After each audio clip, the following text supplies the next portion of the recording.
Hello, everyone, and welcome back. I'm Irvington Vision III, and eclipsing every other caster this weekend is Aiden Zyrene Moon. You call me Fat Riv?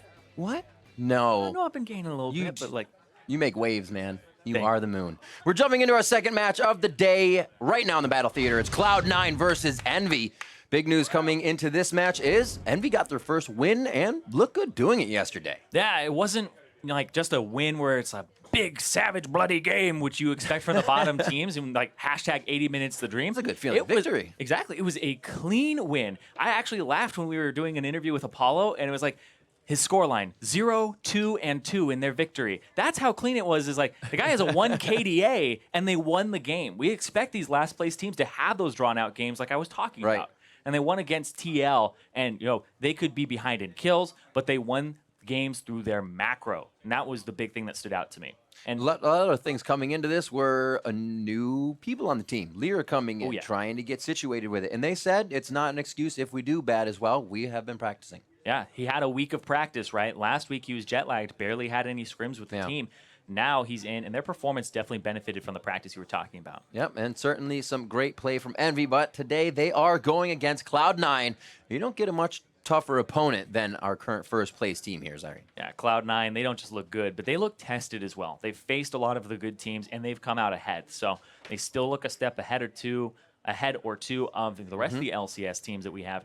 But Envy, question is, how can they handle this matchup? Because even if they end up losing here, depending on their performance, we can get a better idea of where Envy do stand with their full roster against the rest of the NALCS. Absolutely. Inconsistencies will show through. As we said, against the top team here, Cloud9 will put them to the test. Now it's time to run down the rosters. On the blue side, it will be Cloud9. That means it is Impact coming out of the top lane. Contracts roaming around in the jungle. Jensen in mid. Bot lane is Sneaky with support Smoothie and Coach Reaper on stage for picks and bans. And opposite them on the red side, it's Envy. In the top lane, it's going to be Seraph, Jungle, Lyra, all rested up and ready to play. The mid lane, Ninja, bot lane, Apollo, support Hakuo, and Coach Dylan Falco. And a funny thing here that I was thinking about was Dylan just came off of coaching Immortals, right? A team that is based on top lane with Huni, reign over in the jungle previously. So it was mostly top lane jungle synergy. This is Envy with Seraph top lane, Lyra jungle. Literally, he just has to take all of the coaching experience and skills and the way that he learned to play the game and impose that and teach Envy that type of style, because that's what we saw. Seraph split push, how to play the 1-3-1. It was really actually a beautiful macro play from Envy yesterday. The synergy between them is great. Lyra gets on that Rek'Sai. Seraph can do something that can make moves for the team, splash around, and then everybody's like, all right, we can follow Seraph off of his split push, off of this. And then they look much more controlled. We got to wonder what happens when they're from behind again. Yeah, that's the thing is we've seen Seraph, and Seraph kind of has an up and down career. We've seen him last split, even like Envy start off 4-0. It's like, oh my God, Seraph looks so good. Runs into Impact, who he's up against today, who shut him down. Because if Seraph gets an advantage in lane, and Impact doesn't give up a lot of advantages in lane, Seraph can take over the game. And that's when Seraph looks best, is if he gets a small lane advantage, he gets that first turret, he will split push until he gets the Nexus. I remember like a year ago, Challenger games, where he literally ends the game by himself. It's definitely a thing. It took him a while to get there, find the skill and the respect in top lane, but once he had it, teams made sure that he would be locked down. And that's where he finds himself now. A little more pressure in the top lane, trying to make an impact for Team Envy here. With Lyra, as you said, it helps. And we'll see in picks and bans how they do against the #1 team in the league, 4-0 Cloud9. Phase 1 is off and running with a Syndra and a Camille on that ban phase. And the Jace to come through as well, one of the big split pushers that Seraph was playing yesterday and got them that first victory match win, not just game win. So Envy are coming in with a little bit of momentum, and they know that there were going to be some losses when they had a new team, when they didn't have their full roster and they needed some more practice time. So Envy has accepted that this is part of process, that they start off 0-4, but this is where they changed it from 1-4 and looking for 2-4 today. I think I said something about it last week, but there are teams that say, yeah, we are here, we'll be good in the summer, this is kind of testing the waters, we'll figure out how the team works. But Envy's already had that time, and like you said, they're here to make an impact in this season. You see the lineup that they're trying to bring to the table one more time, really switching up the bot lane with Apollo. He's been able to do quite a bit in the synergy with the team.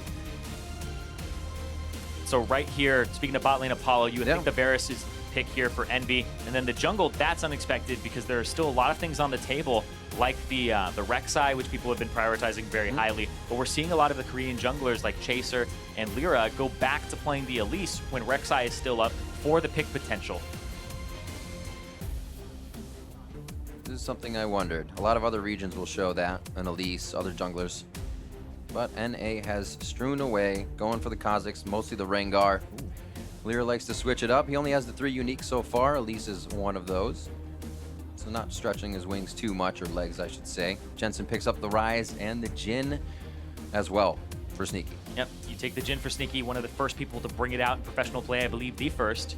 Right here, you expect either the Cassiopeia or the Corki as the counter to Rise, but it is going to be the Corki. A little bit more on the risky side.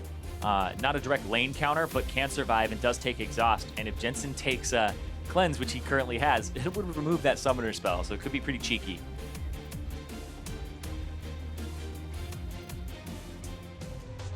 That'll definitely give us a pretty volatile mid lane. We know Ninja likes to dive. Maybe like Cleanse will catch him off guard here. So I was looking at some of the statistics for these guys because Ninja was playing jungle previously. Now he's had a decent amount of games on mid. He's actually tied with Jensen for most CS per minute at 9.9. So they actually farm very heavily, both of these mid laners, but they try to get things done simultaneously. No, yeah, that's very interesting because you always know Ninja on his Victor play, whatnot, trying to thread in attacks. I remember him easier on Victor and whatnot. I remember him for his Pantheon that he played against Jensen and gave up some of the most kills that have ever happened in a single game.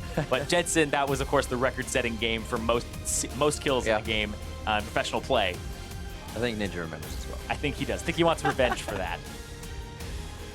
Gangplank, seeing a bit more of the plank in gameplay here in the NALCS. Lulu as well off the ban list. One more here for the side of Cloud9. The Lulu being banned away, Sports not picked up still, and they're kind of pinching their own champion pools on both sides since they matched in the first phase. Okay, so the Fiora still split pushing. Respect for the top lane. Yeah, GP gone, Jace gone, Fiora gone. Here you pick your support. Malzahar still on the table. Misfortune's gone as well. So both Lulu and Misfortune taken away. There aren't too many counters or things that you would enjoy playing into it, but we have seen Smoothie pick Taric as what he enjoys playing into the Malzahar. Very true. Still up as well. Maokai could be the lock-in over on the side of Impact. He loves the Maokai. It's kind of how they round out their compositions is that tank top lane for Impact, and the Maokai is his go-to. Very reliable, a lot of point-and-click CC. And there's the Taric cover, the Taric lock as well. And we're going to see what we get for the top lane here for Team Envy. Rumble yesterday for Seraph was pretty cheeky, nicely played. Not really what they want to throw into this composition here, but up to 9 unique champions already played by Seraph. He's going to throw in the Shen this time. We'll see what he can do to help out the team globally from the top lane on this one. Yep, gives him another split pusher. He can buy a Tiamat, get wave priority over the Maokai. The Grasp of the Undying and Q pass through with Shen makes it a favorable matchup for him against Maokai. So this is what a lot of people would just consider a counter matchup because he can continue to split and TP into the fights in two ways. Whereas Maokai has to walk, kind of stumble his way there. Trees don't get places very quickly, Riv. Seeing what happens on the side of Envy. Good amount of a good amount of poke for the objectives. They can get the missiles in, the arrows as well. Varus and AD carry right now that a lot of people are looking at as one of the tops with the recent changes, as well as Jhin. So very volatile matchup in that sense with the damage these guys can do now. It's so interesting how everybody was kind of like, AD carries, they kind of suck. They have to wait for 3 items. 2017. Don't meme me on cast, Riv. So three items until like 80 carries would turn on, or even 4. But because of lethality, now people are just playing the lethality 80 carries. Even we're seeing in Europe, Reckless on Ezreal go for lethality builds. I've seen a Sivir go for a Ghost Blade. And it's just like people value these items so highly on these 80 carries that, well, it's kind of dumb not to go with one of those 80 carries in a lot of people's minds. Looking at this composition, what would you say those changes kind of favor here, coming in for Cloud9 and Envy to start things off? Oh, wow. I definitely think that the Envy composition have a little bit more in terms of lane priority. They have a winning top lane. They have a bottom lane that has a support that is much more pressure. And in the mid lane, it's rather even depending on who gets the attention, but I think it's Rise favored. Corki has a little bit more early game, but Rise has a lot of potential to just pop off. Look at the sprint out. I like that. Yeah, that was the weirdest animation from Rise when he got reworked. It was just the running that he had. It's like, yeah, my arms will cut the air in front of me, so it's easier to run through. It makes you aerodynamic. Yeah. If you disrupt the air in front of you, it doesn't hit you as much, right? So we'll see how things start off here. Line of scrimmage for both teams. Hug on the upper brush for Apollo and Hakuo to see if anybody puts in a blue side ward, but nothing coming of it. I expect there to be top side starts here for both junglers. Envy do have the option to start bottom and have a leash from the Malzahar, but I think that Envy would instead opt for being further up in the lane so that they can just get lane priority and push, get level 2 power spike.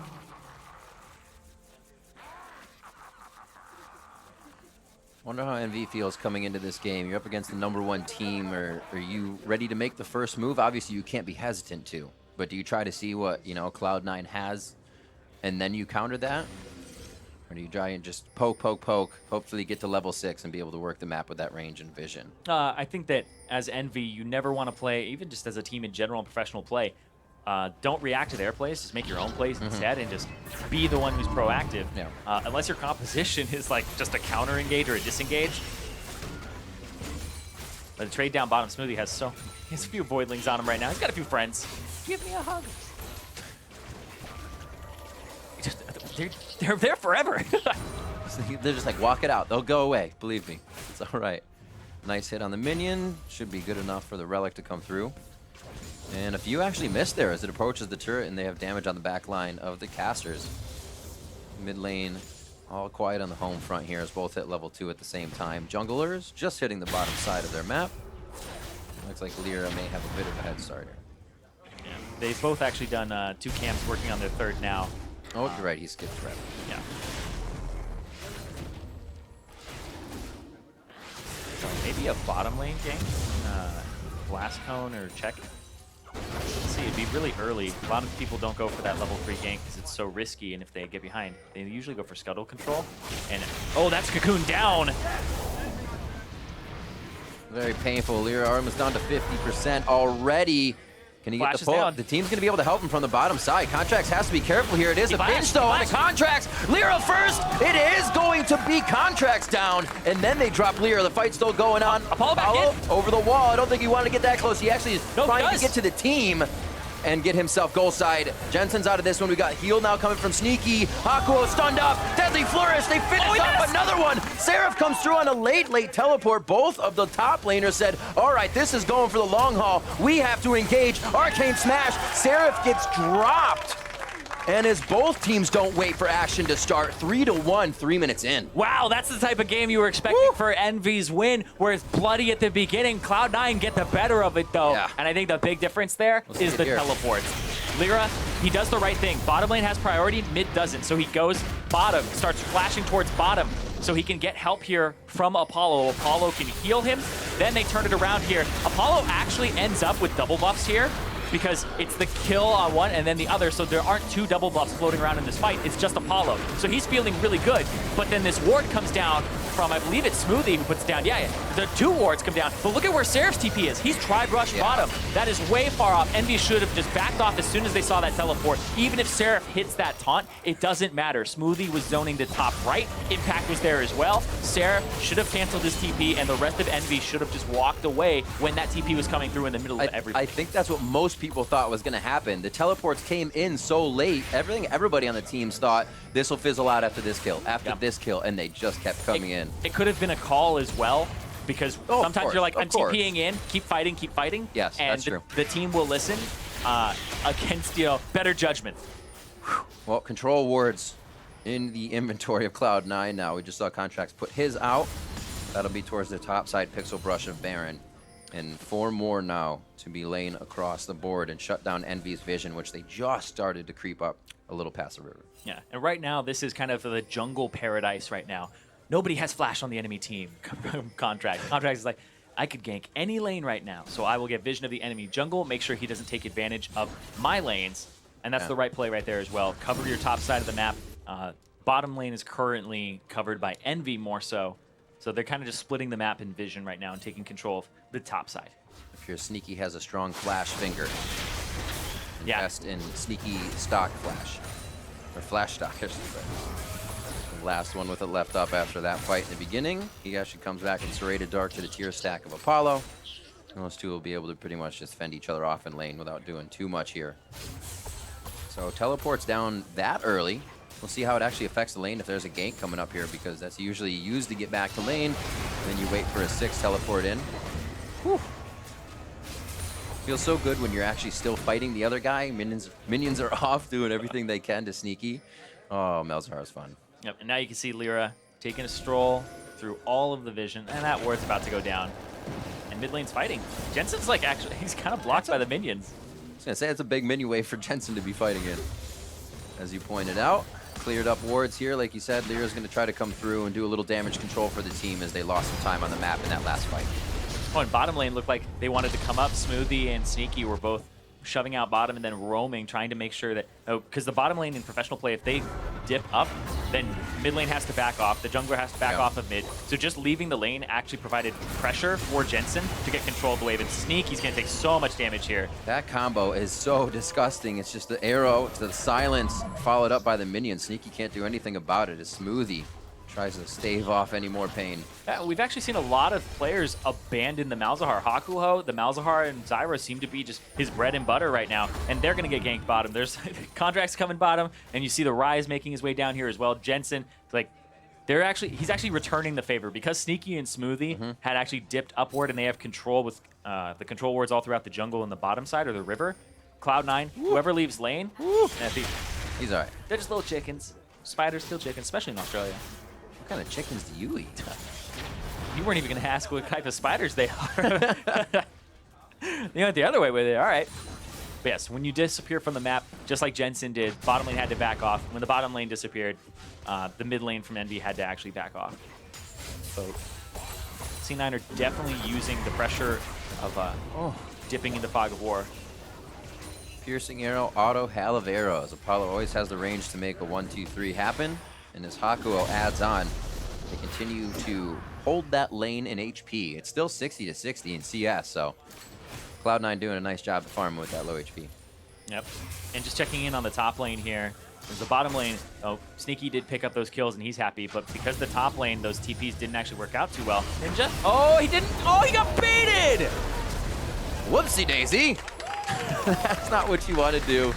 Realm Warp up, and Realm Warp dodged by himself. Yeah, Jensen put the Realm Warp behind him, and then he's like, all right, well, I guess I'm not going there. And Jensen ends up just in Fog of War, and that's the control of this bottom side of the map. Ninja just way out of position. So is Apollo. Who are they going to hit? Seraph has Flash. Seraph just used teleport to top lane. He interrupted. Yep, twisted advance on. I thought he was going to stop it since he just got that teleport to top. Cocoon hits. Very straggler-like on all of these attacks. Nobody's really able to follow up. So Envy backs off at trying to fight at the ankles there. Cloud9 almost coming up with a kill, but they are going to get a little bit of lane presence, which they've been wanting here in this bot lane. And before that broke out, I was going to talk a little bit about the top lane, because Impact actually canceled his teleport. He tried to make a play bottom, or at least was looking like it. Canceled it. Seraph used his to get back to lane, so Seraph was able to use the Stand United. It got interrupted, so he gets a little bit back in this lane, because it wasn't going in his favor after the first 2 assists that Impact had picked up and the death that Seraph had early on. So it's getting a little bit back, as well as that turret going over, so the gold's only 700 between. And you can see here, TP comes out back to the top lane, and that was so good. That was really good. He dipped up just to be completely out of vision, and there's the TP. What? That was the TP from Impact. Like, that was a slowpoke one right there. I'm coming for Ninja, guys. You said trees move slow. Not on him. It's not on him. So just about 1,000 gold lead here on the side of Cloud9 for some smart map movements. Able to get the upper hand on a few kills.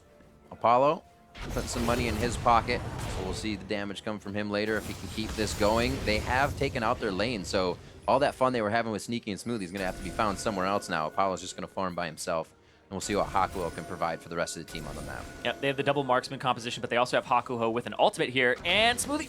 Ooh. sensed it. Yep. It's too quiet here. We don't have enough vision. It's actually very smart play by Smoothie. Easy, especially this part in the game when you think people aren't strong enough. You walk in and take a bit of damage and go out. Yeah. I was talking about warding earlier. Now Envy, it's kind of been a dance where C9 had control of the top river, then they had control of the bottom river, made some plays there, and now C9 has control of the top side river with all their control wards. But Envy now have control of the bottom side where Drake is, and Drake is up currently. It's a Cloud Drake, so we'll see how much they actually invest into it here.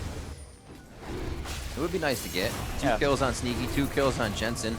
This fight would probably not go in their favor. So to be able to sneak this out from under the nose of Cloud9 as they farm would be very nice. Malzahar makes sure that you don't take too much damage while taking the Drake.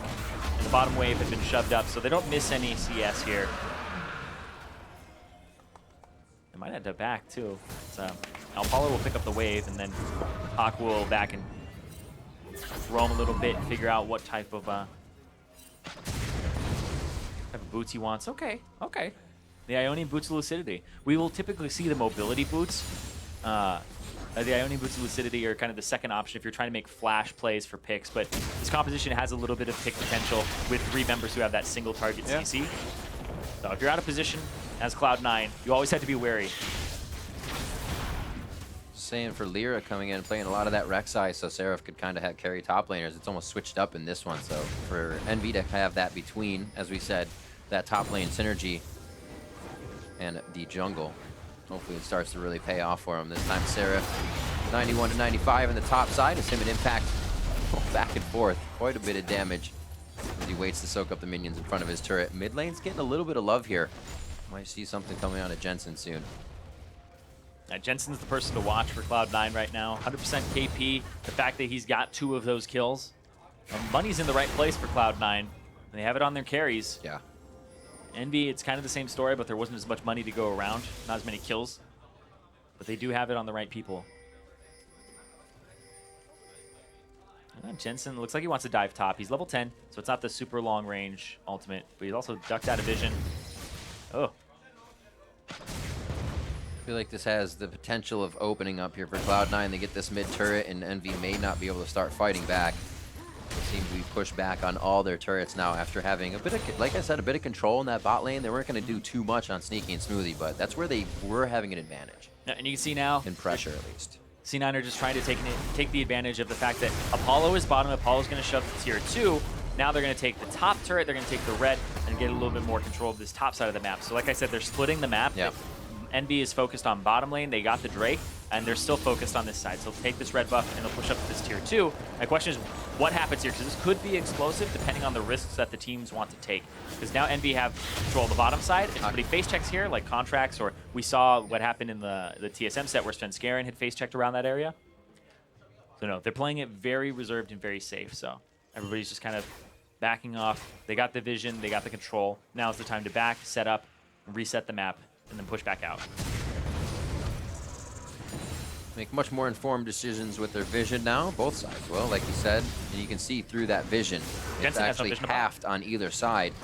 As Envy sits in their fog of war, Cloud9 runs back into Cloud9's fog of war.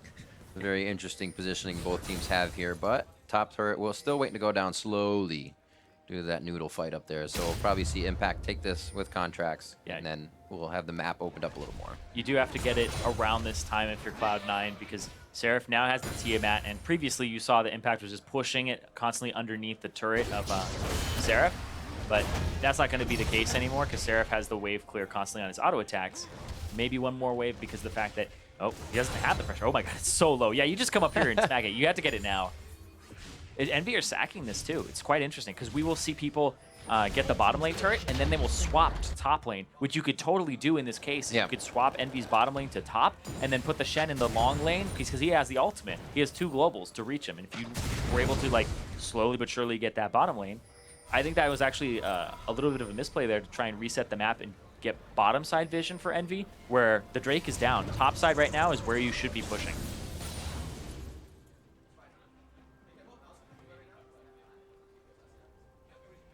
See how they play off this. They did just grab the dragon control, so you are right to kind of say bot lane's getting a little too much pressure. Mid lane hasn't really seen too much love. Jensen's been able to get his kills from roams, and they haven't really tried to put him down since. Can still be scary to try and gank a Rise that big in the mid game. But after the first 4-1 we saw in that very, very bloody fight early game, it seems like Envy has become a bit reserved in their actions and trying to do some cross-map engagements. I will say, though, that Envy have a good idea of the macro game, and I want to say medium risk, medium reward, or at least low risk, medium reward, because it's the slow game, right? They started off with this gigantic play that everybody kind of was taken aback by. Now, all right, that didn't work out. Let's reset, because that's a snowball potential for Cloud9.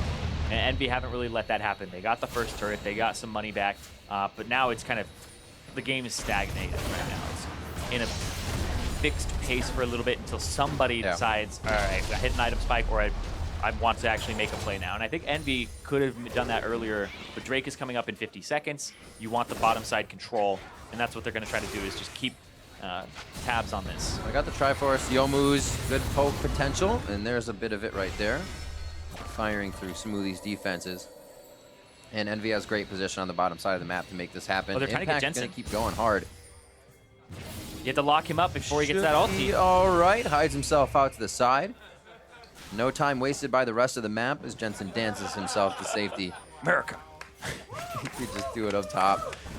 151 to 130 as Impact continues to push in. Seraph slowly walking towards mid. Apollo's got to be careful here. Yep, might run into Smoothie and Hakuo here, but that's damage on that mid lane turret because of the fact that Jensen was able to evade 3 or 4 people. Yeah. That was big because now they bought some time to shove up a wave, get chip damage on this mid turret that's about half HP. A little bit lower than that.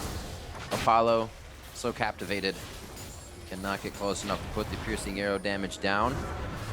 Where are you going? Impact, Hakuo there. He knows it's spell immune. It's 1-2. They put the Deadly Flourish on after the Arcane Snap. Oh, Impact's getting the percent damages. Doing damage in percentages, but it's going to be Lyra going down first. They're trying to back out of this. Impact says, you're not going anywhere, Seraph. Seraph gets taken down as well as he tries to flash to safety.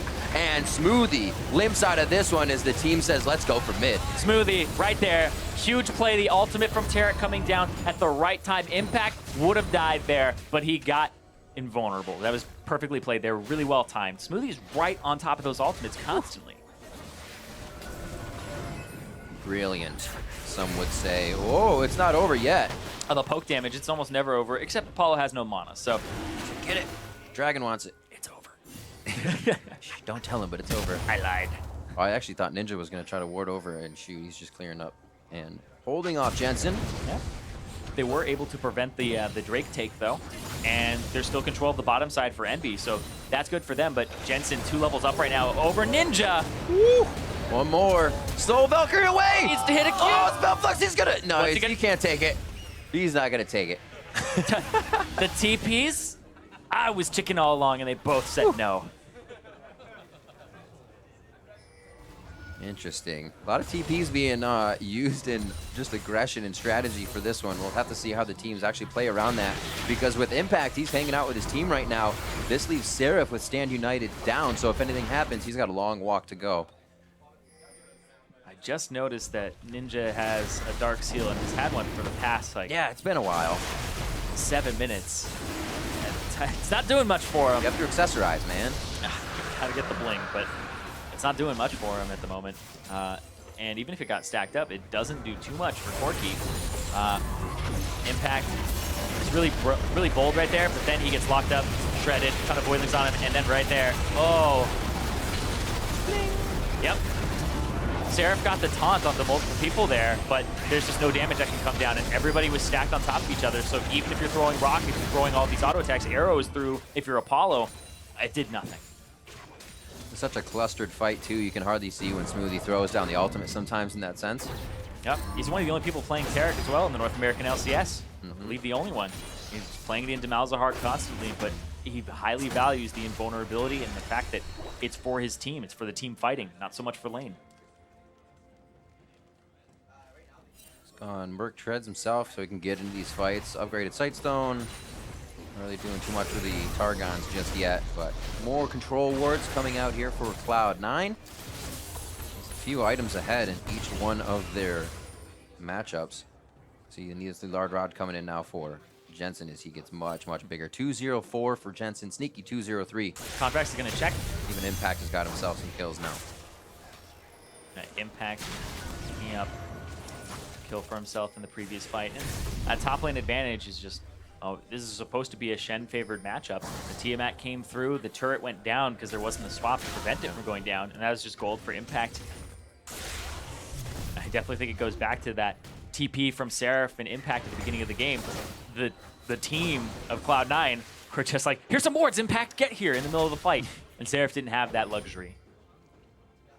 It's the small things, especially when it's Cloud9 and they can use those little advantages to make sure they have leads in their lanes, hold those leads.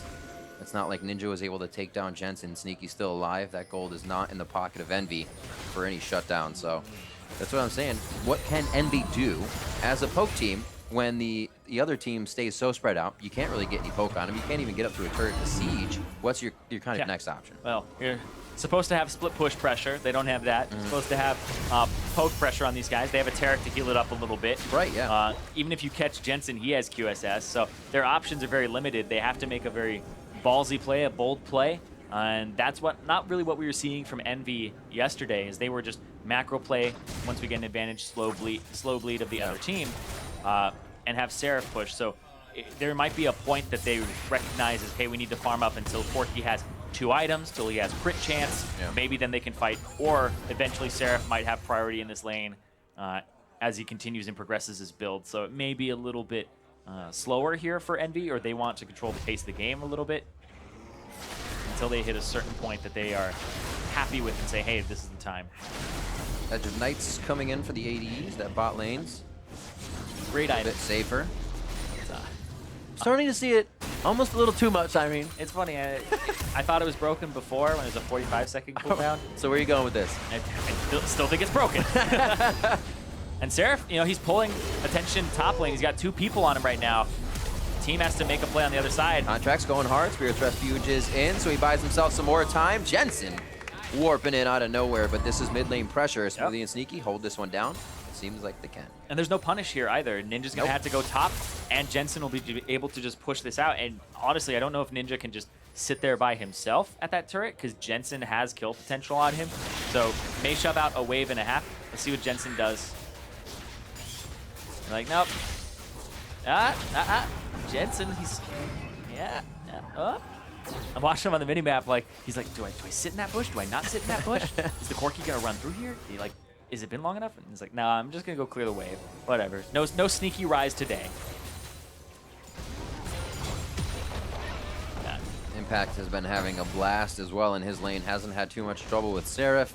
Teleports have been paying off and farming his lanes. He's getting the split push on too. He is communicating. Like, he's just attacking a turret, but he actually didn't stop talking that entire time, delivering the next information. Obviously, I'm speculating. Yeah. But saying relevant things to the game. But that's communication you're always getting, even if you're sitting in the lane by yourself. Yeah. Pretty sure he's communicating about the game. Like, guys, I want a cheeseburger later. I think it should come with fries. Yep, they just got all the outer turrets right now. Great play here, but Contracts. Turret's not dead yet. Oh, could get his ult off. There he goes. He's going to be a little bit safer as he gets himself Ninja caught. Out. Right in the front of the line. I thought Ninja might be able to flash out. He tries to go in for the exhaust. It's almost getting him too close and giving himself a false sense of security. 1, 2, 3, 4, and Cinco going down. We're missing Seraph. He's in the bot lane. Couldn't get himself in. Stand United came down. Could not take it. To the Baron pit. I learned this one from Bjergsen. It's like just the rotation, super fast to get in there. The Realm Warp is incredibly powerful, and it's one of the reasons that we've been seeing Rise banned is at the highest level, just the macro plays and the movement that you can make with it. That's not one in the heat of battle, but that's one that gets you to the Baron a few seconds faster, and it's a game of seconds. So start on Contracts. Yeah, and the ultimate comes through here from Seraph, but Ninja ends up dying to the last, not the last hit, the second to last hit, ends up killing him there. And then Sneaky opens up, and Jensen is just running them down now. Impact got in with the ultimate on. He doesn't care about turrets. He's able to pick everybody up there, and then Cloud9 get the Baron afterwards, and they're looking for, honestly, a pretty clean game. I mean, that Just the turret you don't want to save. I mean, let it go down. And your mid laner had to jump over the wall. Your AD carry was on the front line too, and Seraph, the front liner, was not on the front line, so it's kind of hard to win that fight. You think about like what Impact did this fight too, and you're talking about your frontliner. He kept Seraph occupied. Right. He was able to get that top turret down, get it very low, had the better teleport at the beginning of the game, went bottom, got that turret. Then after that, he walked up and around and got the flank on mid lane.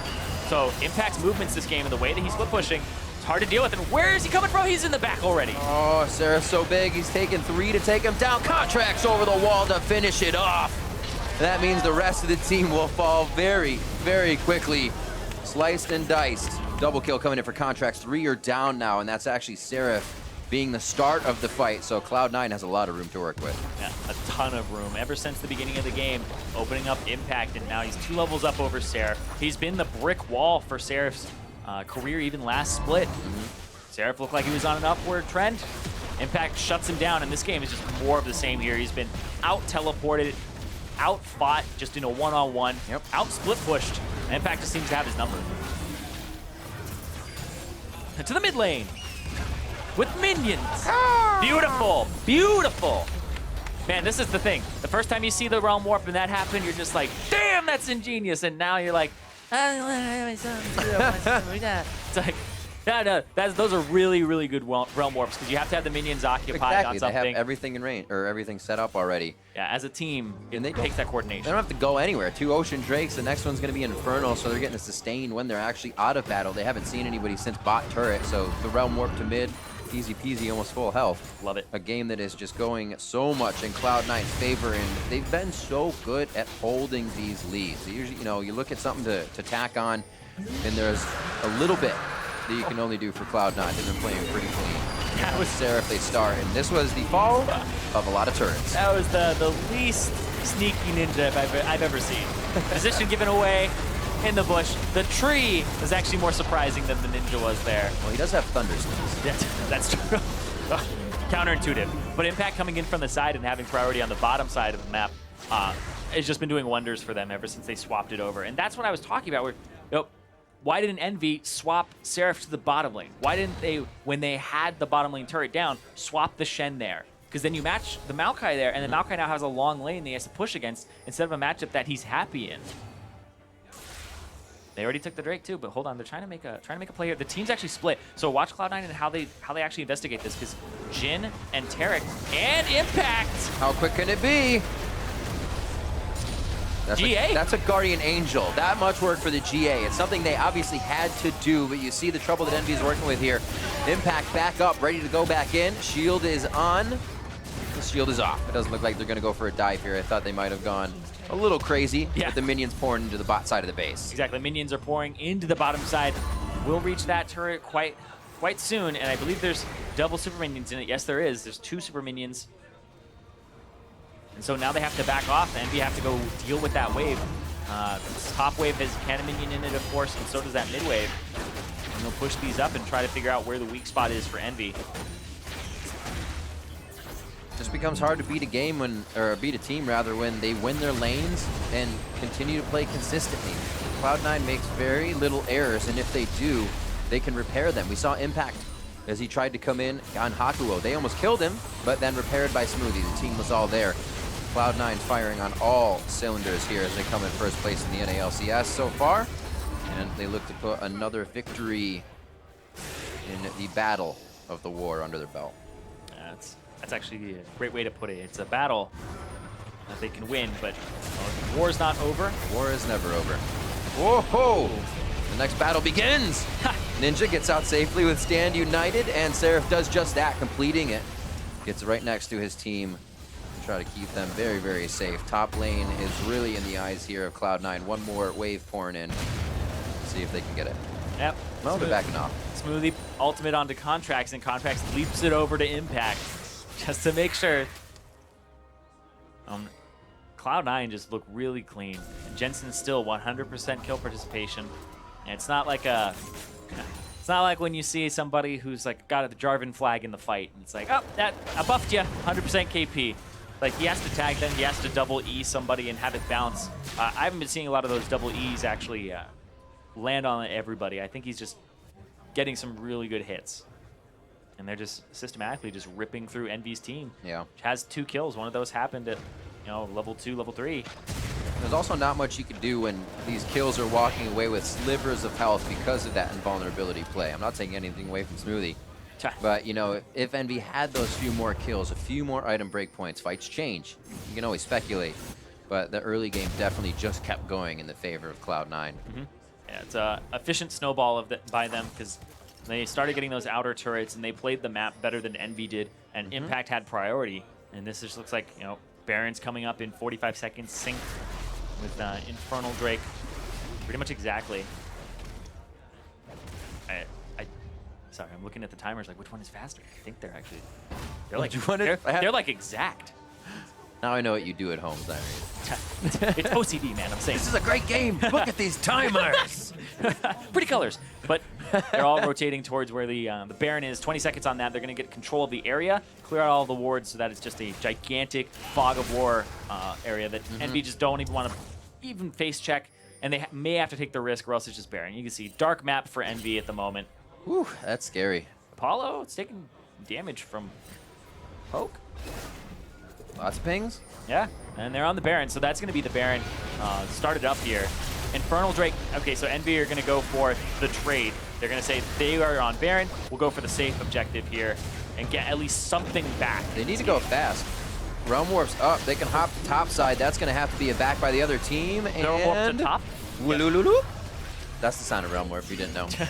And now they're Baron buffed. Also the caw, I love it. I love it. Merca every single time. That's what they're going to do. They're going to go into your base, break down your walls. Oh, Jensen, boy. No, he's had a great game. Been able to just destroy the mid lane. Got 2 kills early on and was set up. Ninja, that's why he's got the package, but I think he's afraid to use it. Really has been a team that came together this year, especially with one of the changes. You expect to see that from teams that usually don't do anything or practice somewhere in the offseason. But Cloud9 coming through strong. Picks and bans as well is something people haven't really been able to kind of get through and under the skin of Cloud9. They come through with champions and teams they always have solid games with. Yeah, and we've been talking about like the meta and, this is a predictable pick. They should have picked, Malzahar here or Zyra here or whatever. Yeah. But for teams like FlyQuest, Echo Fox, Cloud9, their pick ban phase is becoming very unpredictable. It's like one of the first curtain calls we've seen. People just died so quick. Smoothie coming out. Looks like Envy's going to be able to stave off the fight just for now. Obviously, the inhibitor's going to go down, but they're doing their damnedest to take down maybe Impact first. It's Ninja that goes down. Exhaust not even used on that one as he was locked up fully, and the inhibitor will follow quickly here. Envy on the base for Solace right now, trying to get some HP and trying to get ready for this final fight. Yeah, it would be a 4-on-5 though. Impact, sure, he's half HP. Doesn't matter. His Guardian Angel's back up. It's like two champions. Oh, he doesn't care. He's going in. That was going to be a double Arcane Smash knockup. We see Hakuo going down first. They're going to start towards Apollo. He doesn't want him to get to the fountain. He says, you're going to run the other way. Apollo flashes by. He says, I just want to live. Next game, please. Jensen's going to be almost going down. He does get hit up. Lyra takes him out. The rest of the team is focusing on the Nexus. This is the Impact show right now going on. They're going to take that one down. Great play from all of Cloud9 here in game 1 to take down Envy. Very clean play from Cloud9. That level 1. Or level 3, I believe, is hard to 3 minutes be completely focused on that fight and to bring everybody. That was a 10-man in the bottom lane, party in the river. And Cloud9 had the better teleport, the better ward placement at the moment. It was like a 2+2, +1/+1, 5 seconds later, +1/+1. It's a trickle in, 5-on-5. One person dies, you got 4, but I still count the body as being somebody in attendance. You still mark them off the list. They were here. So starting that one off, Envy playing pretty strong. They had a good bot lane. We did question kind of the rotation, which we'll see if they switch up next game. We're going to be doing all your analysis for this one. But looking at that, Cloud9, it just seems like they're able to have one thing happen and then everything's glorious. Yeah. Obviously, they do work, but it just seems like they're able to work off that one thing so well. And that's the mark of a team, that's 4-0, and that they're able to be at the top of the standings and take down some of those other top teams against the team that just picked up their first win in week 3. Sure. So it's not to be unexpected that Cloud9 is a very good snowball team, especially against Envy. But I would say that Envy were able to hold up, lose slowly, but it wasn't pretty. That's true. You can always take a bit out of those losses, figure out how the team is doing it. We'll go to a 24-minute replay here for Cloud9. 4 for 0. Yeah. And this was that turret we said, why not just kind of let it go? This was the 2-turret take where Impact got the bottom turret, walks all the way around. He doesn't go through that bush that's in the bottom of where he is right now. He goes around the wolf pit. Like, he's just looking for the most optimal flank where they don't see him coming, where he's just going straight up through the vision. It's like, it's really well played here as a flank, but also just the catches and the, I want to say, like, Impact was a highlight for me in this game in that matchup. And also, oh my God, he did the most damage on his team. He's smacking away on a tank a lot, doing % HP damage with W, but the Maokai doing the most damage, not completely unexpected in the game where there were some explosive fights where he really got the better of it. But I also think the Realm Warps being used just to kind of close the game out a little bit faster, to rotate a little bit faster. Don't think there was anything like completely groundbreaking there, but I think the rotation to mid and to Baron were some of my favorites there. The Realm Warps as well, once you have that option, the opposing team, obviously their options start to dwindle, but even more so, you say, we might be able to do this, but now they Realm Warp. Yeah. So now we actually have to just stay right here. And that's the power of Realm Warp is, having a teleport on one person is really good. Having a team-wide teleport just kind of breaks the game in a sense on a macro level and professional level, because you can cover options. It's like we are simultaneously threatening your top turret, and we're simultaneously threatening your mid turret and the Baron. So you can't realistically cover all of those options. You have to be predictive, but if the other team's reactive with their Realm Warp of where you go, then you honestly can't hold up against it. So if you have the lead, you have a rise, you can really just, all options are on the table at the same time. You can have your cake and you can eat it too. Really? Yes, you can. We'll do that during break. We'll see if Envy can even up the score when we come back with Game 2 against Cloud9. Now, as we head to break, we saw what Jensen was able to do on Rise that game. For more on what makes the Rune Mage so dangerous, let's check in with Jat for the breakdown. Realm Warp has been the key. Those were the sickest Realm Warps I have seen in a single game for a Rise player. Hey everyone, Jat here. Across the European and North American LCS, Rise has been a hotly contested pick in early 2017. He was picked or banned in 91% of games throughout weeks 1 and 2. One thing that makes Rise so threatening in pro play is his ultimate Realm Warp, which is the focus of this week's breakdown. I like to classify Realm Warp as a low mechanic, high complexity ability. Here's how it works. Rise channels for 2 seconds, then arrives wherever he wants within 1,750 or 3,000 units depending on spell rank. But remember, because Realm Warp's got that 2-second channel, you have to plan your strategies ahead of time. Plus, the way you're positioned when you go in is where you'll be positioned when you come out, so be sure to keep that in mind. Realm Warp's extra complexity comes into play when you realize just how many ways you can play around it. Competitively, Realm Warp's been used for individual outplays, to cut off opponent escape paths, for rotational outplays to get an extra turret, for Baron sneaks, and sometimes to straight up end the game. Realm Warp's true power comes when it teleports the entire team. TSM's Bjergsen had several powerful uses of Realm Warp in Week 2 of the 2017 North American LCS against Team Liquid, and that's what we're going to break down next. Let's get into it. Realm Warp makes it increasingly difficult to opposing teams to correctly judge where they're vulnerable, as Rise can use it to teleport teammates and attack anywhere in a 3,000 range.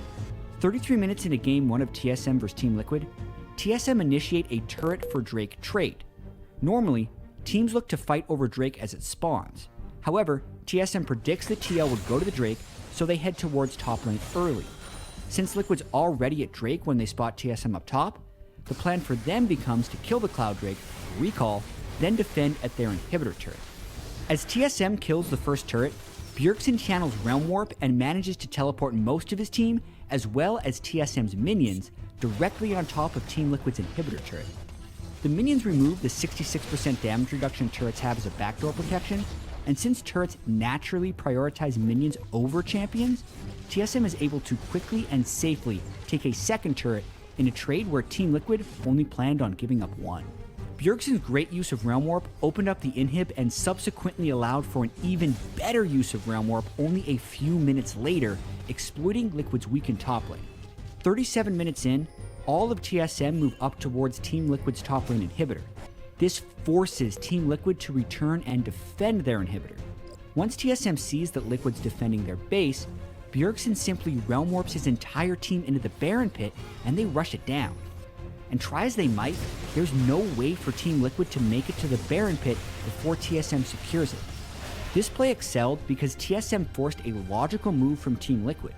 TSM baited TL to defend their exposed top lane inhibitor, then used that map position to grab an uncontested Baron. I expect this play to be mimicked by several pro teams in the future as it's incredibly difficult to stop. And as if that wasn't enough, TSM utilized Realm Warp again only 3 minutes later to destroy Team Liquid's Nexus. TSM lose Svenskeren in a late game fight inside Team Liquid's base, and this prompts TL to rush for the Elder Dragon. As Svenskeren hurries back from base, TL secure the dragon and a fight starts. As the fight begins turning in favor of TL, with Haunter's GA proccing and Svenskeren killed again, TSM decide to pull off and rush for Team Liquid's base with Realm Warp. Once again, Team Liquid lacked the tools to move as quickly as TSM, and Haunter's Poppy chases down TL players to prevent recalls. He then channels his teleport on a super minion, and together, TSM crushed through both of Team Liquid's Nexus turrets and their Nexus, winning the game. Looking back, pro teams have become increasingly adept at understanding how to abuse the map with Ryze's Realm Warp. It excels mostly by allowing teams to threaten 2 spaces on the map at once. With Realm Warp, you can force a team to respawn to threat A, which could be the top lane, and then attack threat B, which could be the Baron. Since responding to threat A prohibits the defense of threat B, Realm Warp allows threat B to be taken freely. In capable hands, Realm Warp is incredibly powerful and helped propel TSM to a 2-1 victory over Team Liquid.